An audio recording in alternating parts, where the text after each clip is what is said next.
எல்லோருக்கும் வணக்கம். நம்ம சிங்கப்பூர் மலேசியா ட்ரிப்போட லாஸ்ட் நாள் இன்றைக்கி. மலேசியாவில் 4வது நாள்.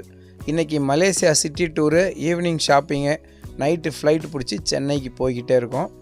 சிட்டி டூரில் நம்மளை ஃபஸ்ட்டு எங்கே கூட்டிகிட்டு போனாங்கன்னா, மலேசியாவில் இப்போ மன்னர் ஆட்சி தான் நடந்துக்கிட்டு இருக்குது. அந்த மன்னருடைய அரண்மனைக்கு தான் கூட்டிகிட்டு போனாங்க.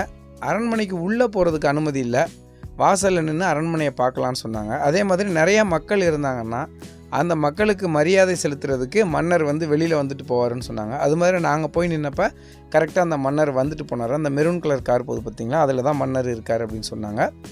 இந்த மன்னர் மிக மிக ரொம்ப நல்லவர், ரொம்ப எளிமையானவர், இந்த நாட்டுடைய வளர்ச்சியில் ரொம்ப அக்கறையாக இருப்பார். இந்த மன்னருக்கு தான் மலேசியாவில் சுப்ரீம் பவர் கொடுக்கப்பட்டிருக்கு அப்படின்னு சொன்னாங்க. அதாவது திருவள்ளுவர் சொல்கிற மாதிரி ஒரு நாட்டுக்கு ரொம்ப அடிப்படையானது நல்ல மன்னர் கிடைப்பது அப்படின்னு சொல்லுவார். அந்த மன்னர் கிடைச்சிட்டா அந்த நாடு தானாக வளரும்னு சொல்லுவார். மலேசியாவை பார்க்குறப்ப அந்த மன்னருடைய செயல்பாடு நமக்கு தெரிய வருது. அதுக்கடுத்து நம்மளை எங்கே கூட்டிகிட்டு போனாங்க அப்படின்னு பார்த்திங்கன்னா, சுதந்திர போராட்ட வீரர்களுடைய நினைவு தூண் இருக்கிற இடத்துக்கு தான் கூட்டிகிட்டு போனாங்க. நம்ம இந்திய நாடு 300 ஆண்டுகளாக பிரிட்டிஷ்காரர்களுக்கு அடிமையாக இருந்துச்சு. அதே போல தான் மலேசியாவும் பிரிட்டிஷ்காரங்களுக்கு அடிமையாக இருந்திருக்கு. நம்ம நாடு 1947 சுதந்திரம் வாங்குச்சு. அதே மாதிரி மலேசியா 1957 தான் சுதந்திரம் வாங்கியிருக்கு. அப்போ அந்த சுதந்திரத்துக்காக பலரும் தங்களுடைய உயிரை சுதந்திர போராட்டத்தில் தியாகம் பண்ணியிருப்பாங்கள்ல, அவங்க நினைவாக ஒரு இடம் அமைக்கப்பட்டிருக்கு. அந்த இடத்துக்கு கூட்டிகிட்டு போனாங்க. இந்த மாதிரி வரலாற்று இடங்களெல்லாம் பார்க்குறப்ப, அதாவது பிரிட்டன் அப்படிங்கிறது ஒரு 2 கோடி மக்களோட எங்கேயோ ஒரு மூலையில் இருக்கிற சின்ன நாடு. அவங்க இந்த உலகத்தையே அடிமையாக வச்சுருந்துருக்காங்கங்கிறது மிகப்பெரிய ஒரு வியப்பாகவும் ஆச்சரியமாகவும் இருந்துச்சு நமக்கு. அதுக்கடுத்து நம்மளை எங்கே கூட்டிகிட்டு போனாங்க அப்படின்னு பார்த்திங்கன்னா, மலேசியாவில் மொத்தம் 16 மாநிலங்கள் இருக்குது. 16 மாநிலத்துக்கும் தனித்தனியான கொடி இருக்குது. அந்த 16 கொடியும் பறக்க விட்டு அதுக்கு மேலே உச்சமாக அந்த நாட்டுடைய தேசிய கொடியை ஒரு இடத்துல பறக்க வச்சுருக்காங்க. அந்த இடத்துக்கு கூட்டிகிட்டு போனாங்க. அது முடிச்சுட்டு அங்கேருந்து அப்படியே மலேசியாவோட ஒரு அடையாளமாக இருக்கிற ட்வின் டவருக்கு கூட்டிகிட்டு போனாங்க, ரெட்டை கோபுரத்துக்கு.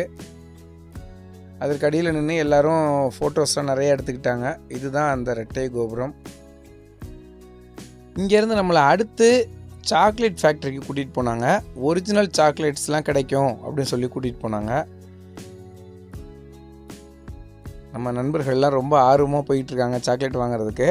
ஆனால் நான் மலேசியாவில் சுற்றின வரைக்கும் கனெக்ட் பண்ணி பார்த்தோம்னா இந்த சாக்லேட் ஃபேக்ட்ரியில் ரேட்டு ரொம்ப அதிகமாக சொன்ன மாதிரி தான் எனக்கு தோணுது. நம்ம மால்க்கெல்லாம் போகிறப்ப அங்கெல்லாம் பார்த்திங்கன்னா ரொம்ப கம்மியாக இருக்குது. இவங்க ரொம்ப அதிகமாக சொன்ன மாதிரி தெரிஞ்சிச்சு. ஆனாலும் நம்ம நண்பர்கள்லாம் நிறையா வாங்கினாங்க.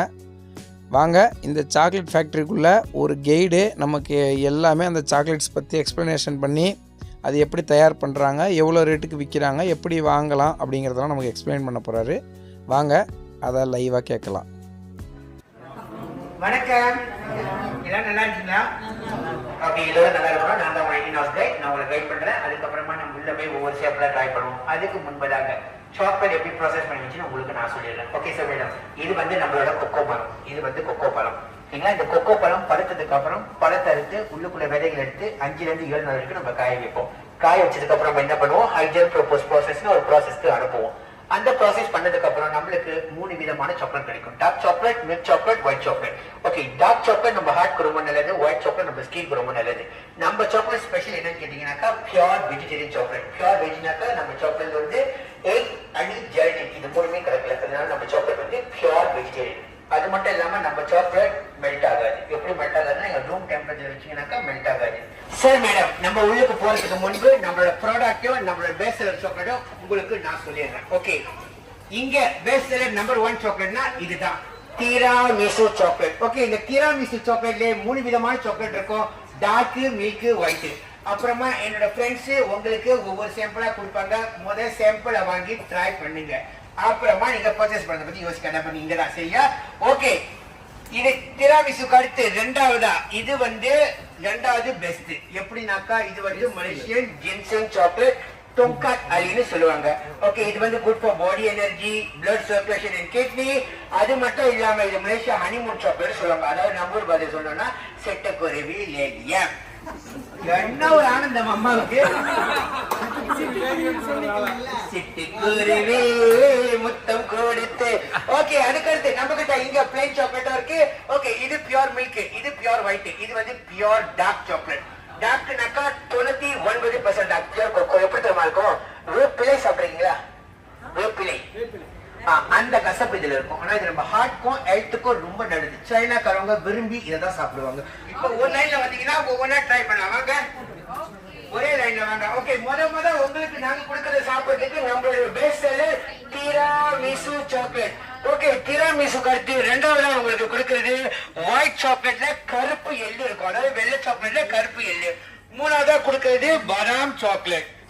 சார், மேடம், அதாவது நீங்க வாங்குங்க, உங்க இஷ்டம், எப்படி வேணுமா நீங்க வாங்கலாம். வாங்குறதுக்கு முன்னுக்கு எப்படி வாங்கினா நல்லா இருக்கும், எப்படி வாங்கினா குறை வரணும், உங்களுக்கு 2 நிமிஷம் நான் சொல்லிடுறேன். சரியா? MYR Malaysian ringgit. சரியா? ஓகே, இது ஒன்னோட விலை வெயிட் வந்து 230 கிராம். உள்ள 30 பீஸ் சாக்லேட் இருக்கும். சரியா? ஒன்னா எடுத்தீங்கன்னா இதோட விலை வந்து மலேசியன் ரிங்கிட்ல 50 ரிங்கிட். இதுல என்ன ப்ரொமோஷன்னா 7 எடுத்தீங்கன்னா 2 உங்களுக்கு ஃப்ரீ.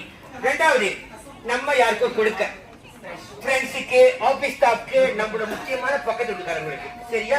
அப்படி இருக்கிற பாருங்க, இது வந்து நம்மளோட பெஸ்ட் செல்லர் டிராமிசு. உங்களுக்கு கொடுத்த சாம்பிள். இது வந்து ரெண்டாவதா உங்களுக்கு கொடுத்த சாம்பிள். இது வந்து உங்களுக்கு மூணாவதா கொடுத்த சாம்பிள். அப்படி இருக்கிறப்ப ஒவ்வொன்றுமே 550 கிராம். உள்ள 72 பீஸ். ஒன்னா எடுத்தீங்கன்னா 100 ரிங்கிட், ரெண்டா எடுத்தீங்கன்னா 200 ரிங்கிட், மூணா எடுத்தீங்கன்னா உங்களுக்கு டிஸ்கவுண்ட் இருக்கு 240 ரிங்கிட். ஓகே, மூணாவது, இது வந்து 1 கிலோ. 1 கிலோ நம்ம கிட்ட மில்க் சாக்லேட் இருக்கு, டார்க் சாக்லேட் இருக்கு, ஒயிட் இருக்கும், எள்ளு சாக்லேட் பாருங்க. ஓகேங்களா? இந்த மாதிரி 3 விதமான சாக்லேட் இருக்கு, மில்க், ஒயிட், டார்க். சரியா? அப்படி இருக்கிறப்ப என்ன எடுத்தா 150 ரிங்கிட், 2 கிலோவா எடுத்தீங்கன்னா உங்களுக்கு டிஸ்கவுண்ட் இருக்கு 260 ரிங்கிட். 40 ரிங்கிட் கம்மி பண்ணிடுவாங்க. சரியா? உங்களுக்கு எது பிடிச்சிருக்கோ நீங்க எடுங்க. இது கடைசியா சிட்டுக்குருவி. ஒன்னா எடுத்த 50, ரெண்டா எடுத்த 90. பெரியமாக்கு சரியா சிரிப்பு தான் வந்து சிட்டுக்குருவி. ஒன்னா எடுத்த 100, மூணா எடுத்தா 240. நம்ம கூட வந்த நண்பர்கள்லாம் நிறையா சாக்லேட் வாங்கினாங்க. சாக்லேட் ஃபேக்ட்ரி முடிச்சுட்டு நேராக நம்மளை லஞ்சுக்கு கூட்டிகிட்டு போனாங்க. ஒரு பஞ்சாபி ஹோட்டலுக்கு கூட்டிகிட்டு போனாங்க. அதனால் அங்கே ட்ரம்ஸ் எல்லாம் வச்சு நம்மளை பயங்கரமாக வரவேற்றாங்க. நம்ம ஃப்ரெண்ட்ஸுங்களோட ரியாக்ஷன்லாம் பாருங்கள் ட்ரம்ஸ் மியூசிக்கு.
ஜிடி ஹாலிடேஸில் நம்ம கூட வந்த நண்பர்கள்லாம் இன்றைக்கி ரொம்ப சோகமாகவே இருந்தாங்க. யார்கிட்டையும் உற்சாகமே இல்லை. ஏன்னா இன்றைக்கெலாம் நாங்கள் எல்லாருமே ரொம்ப பாண்டிங்காக ரொம்ப க்ளோஸ் ஆகிட்டோம்.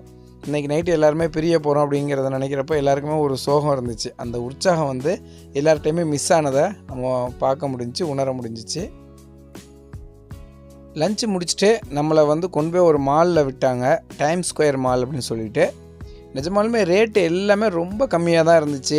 நம்முடைய இந்தியாவோட ரேட்டோட ஒப்பிடுறப்ப ஈக்குவலாக தான் இருந்துச்சு. இப்போ ஜீன்ஸ் பேண்ட்டெல்லாம் பார்த்திங்கன்னா ஒரு 400 450 ரூபாய்க்கு நல்ல ஜீன்ஸ் பேண்ட்டு, ஷூலாம் பார்த்திங்கன்னா ஒரு 350 400 அந்த மாதிரி கிடச்சிச்சு. இந்த கடை என்னென்னு பார்த்தீங்கன்னா எது எடுத்தாலும் 2.60 ரிங்கிட்டு அப்படின்னு, அதாவது நம்ம நாட்டு காசுக்கு ஒரு 50 ரூபான்னு வச்சுக்கோங்களேன். இந்த கடையில் எதை எடுத்தாலும் 50 ரூபா.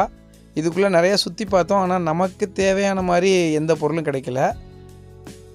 நான் வந்து ஒரு மொபைல் ட்ரைபேடும் ஒரு மொபைல் ஸ்டாண்டு வாங்கினேன் 50 ரூபா 50 ரூபான்னு. ரொம்ப சீப்பாக தான் எனக்கு தெரிஞ்சிச்சு. கண்டிப்பாக அது நம்ம ஊரில் ஒரு 200 300 ரூபா இருக்கும். ரெண்டாவது, நம்ம இந்த கடையில் எது வாங்கினோம்னாலும் 50 ரூபா நினச்சி வாங்கிடலாம். இங்கேருந்து எப்படி இந்தியாவுக்கு கொண்டு போகிறது ஃப்ளைட்டில் வச்சு.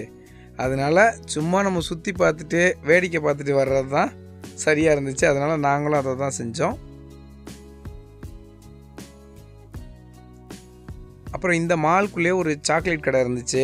நம்ம நண்பர்கள், உறவினர்கள், அக்கம் பக்கத்தினர் எல்லாருக்குமே நாங்கள் கொஞ்சம் சாக்லேட்ஸ் வாங்கிக்கிட்டோம்.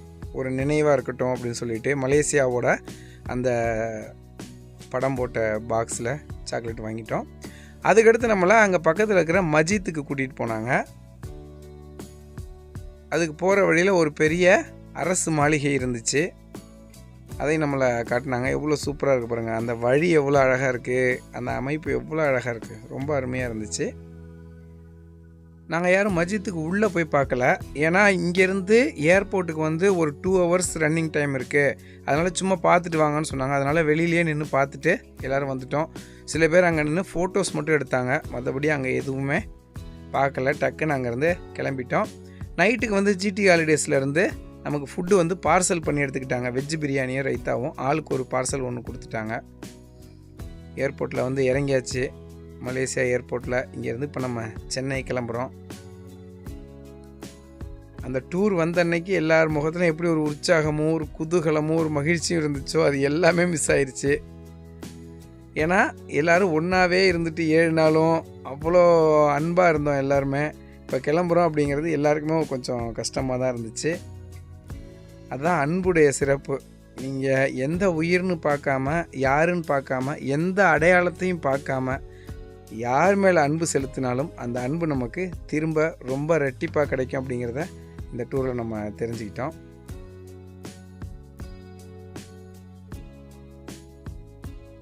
காயத்ரி 7 நாள் முடிச்சுட்டு ஊருக்கு போகிறோம் அப்படிங்கிற உற்சாகத்தில் வந்துக்கிட்டு இருக்கு.